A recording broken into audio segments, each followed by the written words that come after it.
So the bobbins I used on this machine were the Sure Stitch Ultra bobbins. I guess they're from Amman.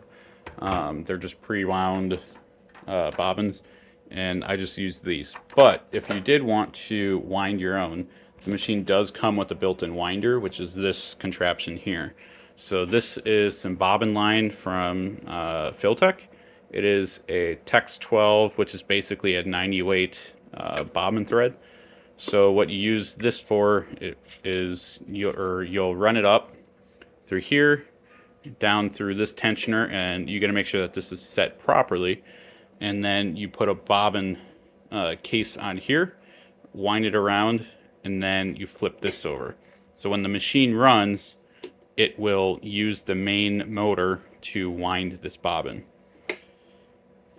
And there are adjustments, so if you need to adjust how much you want on it, you have to release this hex key here, and you can slide this mechanism in and out, and then that will adjust when it'll kick off.